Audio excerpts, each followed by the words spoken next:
जो एक टेबल बनाई है जिसमें हमने NLMS मतलब जो हमारा मतलब मेन डिटेल है, तो देखो वो सारी इस टेबल के अंदर इंक्लूडेड है।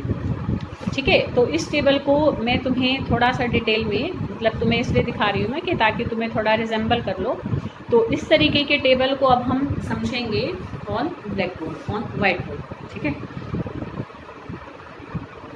तो देखो बेटा इसमें क्या है, इसमें हम एक तरीके से देखो n को लेंगे, उससे रिलेटेड l को भी निकालेंगे, फिर उससे रिलेटेड m को भी निकालेंगे, फिर ऑर्बिटल जो बनकर आएगा उसका हम पूरा कंप्लीट नाम देखेंगे। ठीक है, अभी तो देखो हमने SPDF देखा अभी हमने बस ये देखा कि उस सबशेल के अंदर जो ऑर्बिटल्स हैं उनको देखा कि भाई S होगा या SP होगा या SPD होगा या SPDF होगा। पर अगर हम उस ऑर्बिटल को शेल से भी रिलेट करें, जैसे अभी तो हमने बस ये देखा था कि सबशेल के अंदर जो ऑर्बिटल्स हैं उनको देखा, पर वो सबशेल किसी शेल के अंदर भी तो है। ठीक है, तो शेल, सबशेल, ऑर्बिटल तीनों को इकट्ठा मिलाकर हम एक पॉइंट से भी एक तरीके से डिनोट कर सकते हैं। तो वो हम इस कॉलम में देखेंगे कि ऑर्बिटल फॉर्म में जो ऑर्बिटल बनकर आए उनको हम कैसे लिखेंगे। ठीक है, फिर हम number of maximum number of electrons भी देखेंगे, जो अभी हमने फॉर्मूले से निकाला था, याद करो 2m² से हमने निकाला था कि भाई K शेल में 2 इलेक्ट्रॉन हो सकते हैं, L शेल में 10 हो सकते हैं, M में 18 हो सकते हैं, N में 32 हो सकते हैं। तो वो कैसे कैसे हो सकते हैं ऑर्बिटल्स के अंदर जाकर भी, उसकी भी देखो डिटेल देखेंगे। ठीक है, ये भी बड़ा इंटरेस्टिंग है। तो तुम आराम से गैप पर देख लेना बेटा वीडियो, ऐसे परेशान मत होना क्योंकि मैं सारी एक साथ ही भेजूंगी। तो तुम अपनी कंफर्टेबिलिटी के हिसाब से बेटा देखना, पर सारी देखना, ज़रूर देखना बेटा। ठीक है, ये सब बेसिक्स हैं बहुत ज़्यादा। ठीक, अच्छा अब देखो, जब n की वैल्यू हमारी 1 मतलब K शेल होता है। ठीक है, तो जब n की वैल्यू 1 होती है तो n की कौन सी वैल्यू आई थी, 0 आई थी। ध्यान करो कौन से फॉर्मूले से आई थी, 0 to n - 1 से आई। ठीक है, और जब l की वैल्यू 0 होती है तो m की वैल्यू भी क्या आई थी, 0 आई थी। कौन से फॉर्मूले से निकाली थी, -L2 + L से हमने निकाली थी। ठीक है, अच्छा अब ध्यान करना बेटा, जब हमारे l की वैल्यू 0 होती है तो वो हमारा कौन सा होता है, S सबशेल होता है ना बेटा। अरे बेटा बात समझ में। ठीक, तो यहाँ पर हमारे जो ऑर्बिटल बनेगा तो उसमें लिए देखो ऑर्बिटल को पूरा डिनोट करने के लिए वो ऑर्बिटल जो बनकर आएगा वो भी कौन सा होगा, हमारा S ऑर्बिटल ही होगा। क्योंकि देखो S सबशेल के अंदर क्या होता है, एक ही ऑर्बिटल होता है, ये हमने पीछे देखा। और उस ऑर्बिटल का भी क्या नाम होता है, S ऑर्बिटल ही होता है, क्योंकि एक ही ऑर्बिटल है, उसी एक सबशेल में एक ही ऑर्बिटल है। ठीक है बेटा, तो अब जो ऑर्बिटल पूरा बनकर आएगा उसका नाम देखो हम कैसे निकालते हैं। देखो नंबर उठाते हैं हम n का, 1 लिखेंगे। ठीक है, और डेजिग्नेशन उठाएंगे हम सबशेल की। अब क्योंकि यहाँ सबशेल और ऑर्बिटल की एक ही है तो ऐसे लिख सकते हैं। तो यहाँ कौन सा ऑर्बिटल बना, 1s ऑर्बिटल बना। फर्स्ट शेल के अंदर एक ही ऑर्बिटल होता है और उसको हम किससे दिखाते हैं, 1s से दिखाते हैं। और एक ऑर्बिटल में ज़्यादा से ज़्यादा कितने इलेक्ट्रॉन आ सकते हैं, 2 आ सकते हैं। तो इसलिए पहली शेल में कितने इलेक्ट्रॉन होंगे, 2 इलेक्ट्रॉन होंगे। आई बेटा बात समझ में। अब देखो सेकंड शेल, L होता है सेकंड शेल। सेकंड जब n की वैल्यू 2 होती है तो L की कौन कौन सी वैल्यू थी, 0 थी और 1 थी। 0 के लिए हमारा सिंबल होता है S और 1 के लिए जब L की वैल्यू 1 होती है तो उसका सिंबल होता है P। ध्यान करना बेटा, जब L हमारा 0 था तो M की वैल्यू क्या थी, 0 ही थी। ठीक है, कौन सा ऑर्बिटल बनेगा, S ऑर्बिटल ही बनेगा। समझ में आ रही बेटा बात। अब देखो पर शेल कौन सा है, 2 और ऑर्बिटल कौन सा है, S, तो वो कौन सा ऑर्बिटल बनेगा, 2s। समझ में आ रही बात। सेकंड शेल के अंदर जो S ऑर्बिटल होगा उसको हम कैसे दिखाएंगे, 2s से। सेकंड शेल के अंदर अब हमारा P सब शेल है तो कौन कौन सी वैल्यू आएगी, -1, 0 और +1। तो Px भी था, Py भी था और वो हमारा Pz भी था। ठीक है, तो अब देखो यहाँ पर हमारे कौन कौन से ऑर्बिटल बनेंगे, 2px भी बनेगा, 2py भी बनेगा और 2pz भी बनेगा। ठीक है, आ रही बेटा बात समझ में। सेकंड शेल के अंदर जो S सब शेल है उसमें जो ऑर्बिटल है उसको हम दिखाएंगे 2s से। सेकंड शेल के अंदर जो P सब शेल है उसमें 3 p ऑर्बिटल हैं, कौन कौन से होंगे, 2px 2py 2pz। ठीक है, अब देखो 2s में कितने इलेक्ट्रॉन होंगे, 2, और 2px में भी 2, इसमें भी 2 और इसमें भी 2, तो इसमें कितने हो जाएंगे 6, 2 और 6 मिलकर दोनों के कितने हो जाएंगे 8 इलेक्ट्रॉन हो जाएंगे। सेकंड शेल में ज़्यादा से ज़्यादा कितने इलेक्ट्रॉन हो सकते हैं 8। इस तरीके से कि सेकंड शेल के अंदर 2 सब शेल्स होते हैं, उसमें s सब शेल में एक ही ऑर्बिटल होता है, p सब शेल में 3 ऑर्बिटल होते हैं, तो टोटल 4 ऑर्बिटल्स हो गए। एक ऑर्बिटल में 2 इलेक्ट्रॉन आ सकते हैं, तो 4 ऑर्बिटल्स में 8 इलेक्ट्रॉन्स आ जाएंगे। ठीक है, ऐसे ही जब m की वैल्यू होगी 3, मतलब m शेल, तो l की कौन कौन सी वैल्यू होती है, 0, 1 और 2, मतलब s, p और d। ठीक है, तो यहाँ पर देख सकते हो जब 0 है तो m की वैल्यू फिर 0 है, जब 1 है तो -1 0 और +1, और जब 2 है तो -2 -1 0 +1 +2, कितनी हो गई 5। कौन कौन से थे वो, अब देखो यहाँ पर क्या कौन कौन से थे वो हमारे, एक dxy, dxz, dyz, dz² और dx² - y², ये 5 d ऑर्बिटल थे।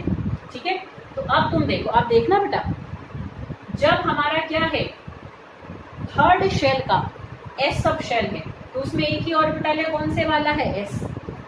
थर्ड शेल के अंदर जो p सब शेल है, फिर कौन कौन सी हैं, px py और pz। अब इनको मिलाकर हम देखो ऑर्बिटल का पूरा नाम निकालेंगे शेल के अकॉर्डिंग, तो 3s कितने इलेक्ट्रॉन होंगे 2, फिर 3px 3py और 3pz कितने इलेक्ट्रॉन हो जाएंगे इसमें 6, 3 ऑर्बिटल्स बने p सब शेल में, थर्ड शेल के p सब शेल में।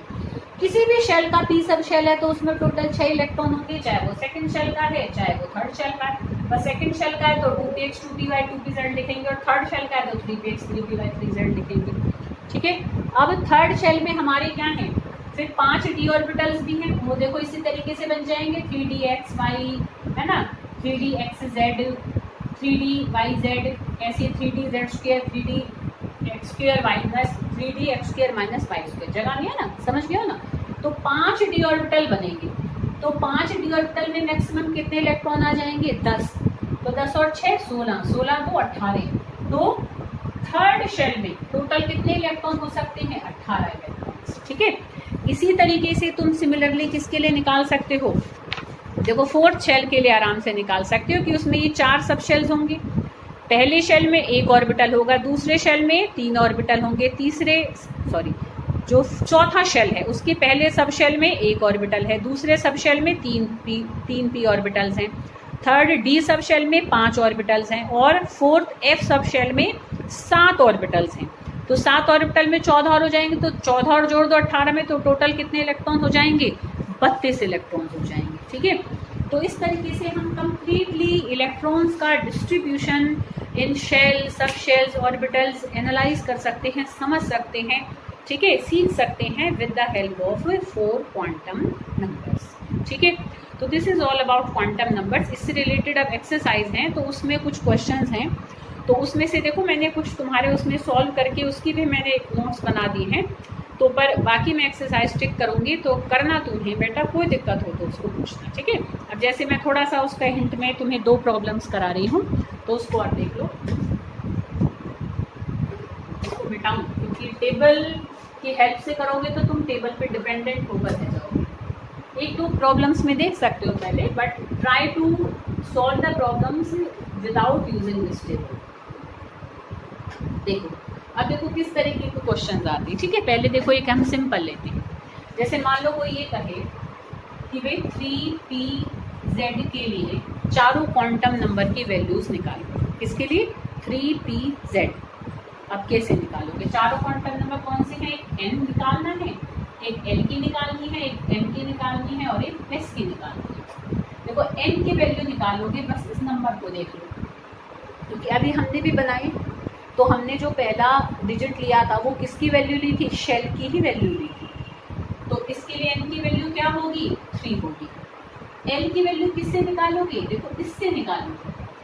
l की वैल्यू के लिए इस सेकंड नंबर को, सेकंड मतलब एक तरीके से अल्फ़ाबेट को देखना, यहाँ पर दूसरे नंबर पर क्या होगा, या तो s होगा या p होगा या d होगा या f होगा।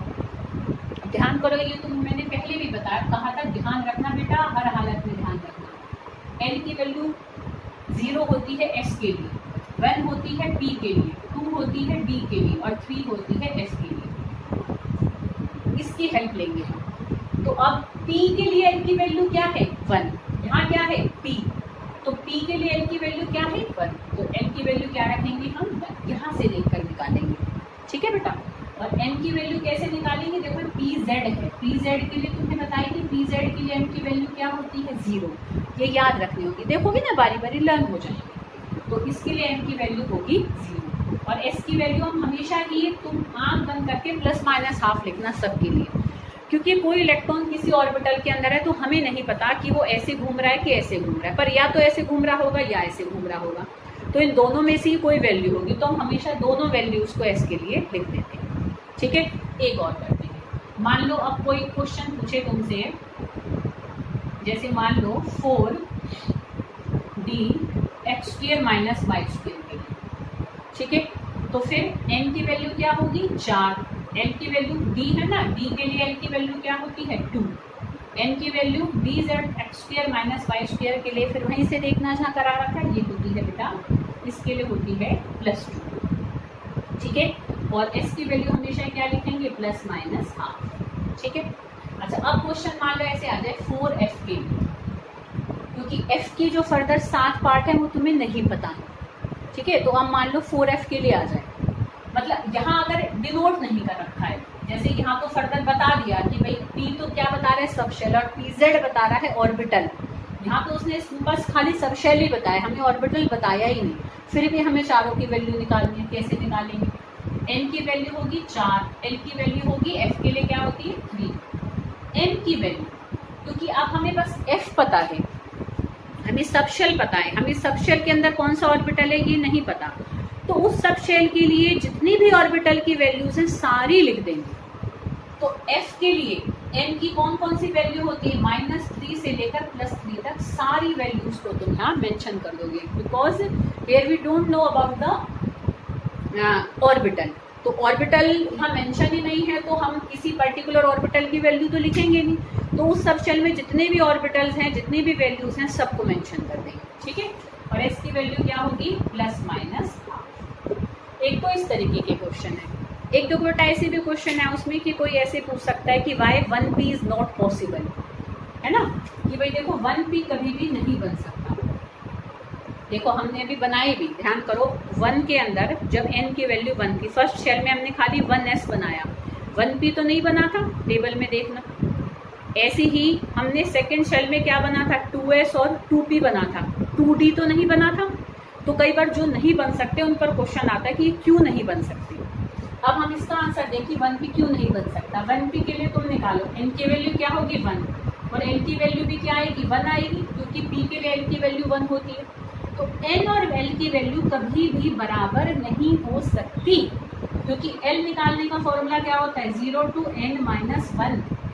l हमेशा n से 1 कम होगा, कभी भी उसके बराबर नहीं हो सकता। तो क्योंकि l n के बराबर कभी नहीं हो सकता, इसलिए 1p पॉसिबल नहीं हो सकता, इसलिए 2d पॉसिबल नहीं हो सकता, इसलिए 3f पॉसिबल नहीं हो सकता, because n and l can't be same. ठीक है, तो this is all about quantum number and it's problems. तो मैं और प्रॉब्लम्स पे भी टिक करूँगी, ट्राई करो, खूब करो, कहीं प्रॉब्लम आती है बेटा तो उसको पूछो। ठीक है।